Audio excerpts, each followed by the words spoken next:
two different versions of the chop I'm going to show you. One, a more slow, controlled, kind of heavy grinding version. The second, explosive power version. Okay, so let's walk through both of those because we'll use them at different times. Okay. The other thing I want to point out is the height. So this should be your standard height, just kind of coming right across the body to mid height. With pole, you can either adjust it however you want to. If you're at home using your band utility strap, shove it in the door. Just put it over the middle hinge, and that'll get you in a good spot. But we may attach high, we may attach low as well. We'll get to that in a minute. First, let's look at the setup for the slow, controlled, kind of grinder version. We want the hips underneath, the feet underneath the hips. We don't want to be real wide with this stance because we're going to use a heavier weight than we actually need, right? So I see a lot of people who will step to be too close to the attachment with wide feet using a really heavy band. Well, step a little further away from the attachment and get your feet right underneath your hips so you don't need as much load and it actually works better.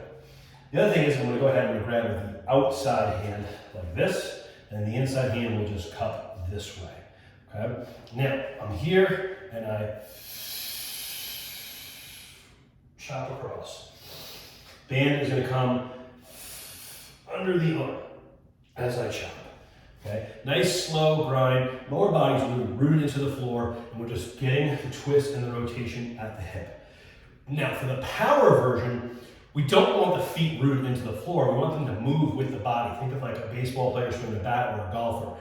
We don't want to rip the upper body, and then what's going to happen down low? The knees get all twisted up, right? So we're a little wider of the stance, okay, and the feet and the legs are going to pivot and rotate. So from here, right?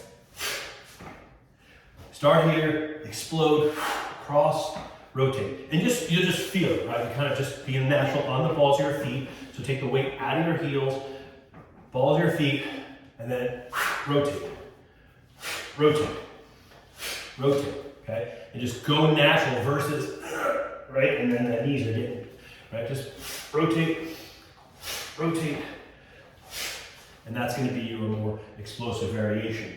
Now we can change up the height as well by attaching high or low, okay? Everything is the same.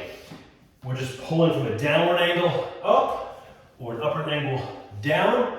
The one thing you just have to remember, really simple, is keep the band under the arm. So if I'm coming from high to low, and let's say I'm doing a controlled variation, right, down, high to low, band stays under the arm, low to high, right, we're just changing up the angle, okay, but all the rules are the same. So there are some band chop variations.